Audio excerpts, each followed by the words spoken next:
ସ୍ୱଦେଶ ଫେରିବେ ଭାରତୀୟ ଜଳସୀମାରୁ ଅଟକ ରହିଥିବା 78 ବାଂଲାଦେଶୀ ମତ୍ସ୍ୟଜୀବୀ। ଭାରତ ସରକାର ସେମାନଙ୍କୁ କ୍ଷମା କରିଥିବା ବେଳେ ଭାରତୀୟ ଦୂତାବାସ ଓ ବାଂଲାଦେଶ ଦୂତାବାସ ମଧ୍ୟରେ ଆଲୋଚନା ସରିଛି। ବୋଟ୍ରେ ଥିବା ସମସ୍ତ ବାଂଲାଦେଶୀ ନାଗରିକ ମତ୍ସ୍ୟଜୀବୀ ବୋଲି ଚିହ୍ନଟ ହୋଇଛନ୍ତି। ସେମାନଙ୍କ ନିକଟରେ ସମସ୍ତ କାଗଜପତ୍ର ରହିଥିବା ଡିଏସ୍ପି ପ୍ରକାଶ କରିଛନ୍ତି। ମାଛ ଧରିବା ସମୟରେ ସେମାନେ ଭୁଲବଶତଃ ଭାରତୀୟ ଜଳସୀମାରେ ପ୍ରବେଶ କରିଥିଲେ ଏବଂ ସେମାନଙ୍କ ବୋଟ୍ରେ 170 ଟନ୍ ମାଛ ରହିଛି।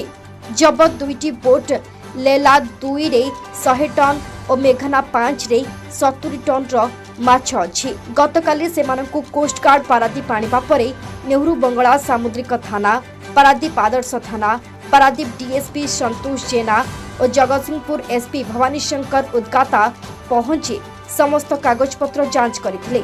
ସକାଳେ ସେମାନଙ୍କୁ ପାରାଦୀପ ଥାନାକୁ ଆଣି ସେମାନଙ୍କୁ ଖାଦ୍ୟ ଓ ବସ୍ତ୍ର ଦିଆଯାଇଥିଲା। ଭାରତୀୟ ଦୂତାବାସ ଓ କୋଷ୍ଟଗାର୍ଡ ପକ୍ଷରୁ ଆବଶ୍ୟକୀୟ କାଗଜପତ୍ର ତିଆରି ସରିଲେ ସମସ୍ତ ବାଂଲାଦେଶୀ ମତ୍ସ୍ୟଜୀବୀମାନଙ୍କୁ କୋଷ୍ଟଗାର୍ଡ ସାହାଯ୍ୟ ସେମାନଙ୍କ ବୋଟ୍ ସହିତ ବାଂଲାଦେଶ ଜଳସୀମାରେ ବାଂଲାଦେଶ ଦୂତାବାସକୁ ହସ୍ତାନ୍ତର କରାଯିବ। Bureau report.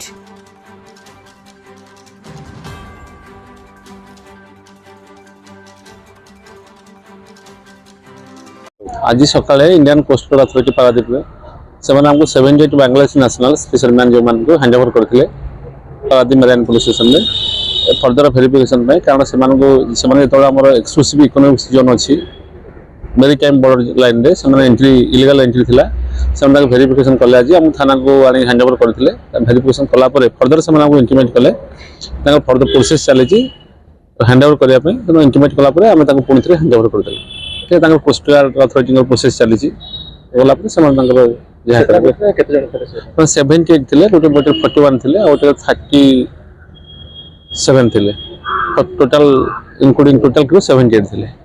किसी मामला रुजु होनी खाली आम हैंड ओवर करते फर्दर वेरिफिकेशन कराला name and address all are from Bangladesh समुद्र बांग्लादेश नेशनल थे से एगेन इंटीमेट कले बाय लेटर जे नहीं आमको हैंड ओवर कर दिया जाओ विदिन 1 आवर 2 आवर भीतर हम हैंड ओवर कर दीजिए।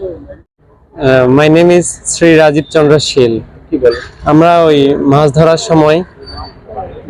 সময় আমরা ভারতীয় সীমানার কাছাকাছি প্রবেশ করি এই জন্য, যেটা আসলে আইনগতভাবে অপরাধী আর কি। একটা দেশের সীমানা অন্য দেশের জাহাজ মাছ ধরতে পারে না, কিন্তু আমরা ভুলবশত ভারতীয় সীমানায় প্রবেশ করে ফেলেছি। এই জন্য আমাদেরকে কোস্টগার্ড এদেশে ধরে নিয়ে আসছে আর কি। ওনারা আমাদের জাহাজে প্রয়োজনীয় কাগজপত্র সার্চ করেছে এবং প্রয়োজনীয় ফটোগ্রাফ নিয়েছে, কিন্তু কোনো অবৈধ কোনো মালামাল পায় নাই, সেজন্য ওনারা খুশি। বাট ওই সীমানার কাছাকাছি যেহেতু একটা সীমানায় কাছাকাছি চলে আসছে বা ঢুকে পড়েছে, সেজন্য আইনগতভাবে অপরাধী, এই জন্য ওনারা আমাদেরকে এখানে নিয়ে আসছে। হ্যাঁ, আমরা আসলে ওই ভুলবশত চলে আসছি, কিন্তু যখন আমরা বুঝতে পেরেছি যে আমরা আসলে ভারতীয় সীমানায় প্রবেশ করে গেছি, ততক্ষণে আমরা ঘুরে আবার বাংলাদেশে চলে যাচ্ছিলাম। কিন্তু যখন সীমানার কাছাকাছি গেছি ততক্ষণে কোস্টগার্ড আমাদেরকে চ্যানেলে অ্যানাউন্স করে যে আপনারা স্টপ করুন, আপনারা যেহেতু সীমানায় প্রবেশ করেছেন আপনাদেরকে চেক করবে। পরে ওনারা আমাদেরকে চেক করেছে, যেহেতু ওরকম অবৈধ কিছু পাই নাই, বাট সীমানায় প্রবেশ করে যেটা একটা অপরাধ। আমরা 2টা জাহাজ ছিলাম, একটা হচ্ছে আমরা fishing vessel FB Laila 2 and another one is fishing vessel মেঘনা 5। আমাদের এখানে আমাদের জাহাজে 41 জন আর বাকি জাহাজে 37 জন, টোটাল 78 জন ছিল। হ্যাঁ, মাছ ছিল আমাদের জাহাজে 100 টনের মতো, আর ওই জাহাজে 70 টন, টোটাল 2 জাহাজ মিলে 170 টনের মাছ। মাছগুলো হচ্ছে আপনার এগুলো হচ্ছে রূপচাঁদা, তারপরে কিছু ইলিশ, তারপরে পম্পেট জাতীয়, তারপর হচ্ছে আনুমানিক বাংলাদেশি টাকা হিসাব করলে 1 কোটি 70 থেকে 2 কোটি টাকার মাছ। এখনো পর্যন্ত ফাইনাল ডিসিশন হয় নাই এখনো। তারপর আমরা আশাবাদী, যেভাবে উড়িষ্যা পুলিশ, কোস্টগার্ড এবং সবাই যেভাবে আমাদের সাথে ফ্রেন্ডলি মিশতেছে এবং আশ্বাস দিচ্ছে, আমরা আশা করি এই সমস্যাটা খুব দ্রুত সমাধান হয়ে যাবে, আমরা দেশে ফিরতে পারবো এবং আমাদের ফ্যামিলি নিয়ে আবার আগের মতো থাকতে পারবো। ভয় লাগে না? এখানে কোনো ভয় নেই। এখানে যারা পুলিশ আমাদেরকে এখানে আসার পরে আমাদের খুবই ভালো লেগেছে, আমাদেরকে সবাই খুব ফ্রেন্ডলি গ্রহণ করেছে এবং তারা আমাদেরকে খুব ভালো আপ্যায়ন করেছে, যেটা অন্য কোথাও গেলে পাবো কিনা আমি ঠিক জানি না, তবে এখানে এসে খুব ভালো লাগছে। এই দেশের সরকারকেও ধন্যবাদ।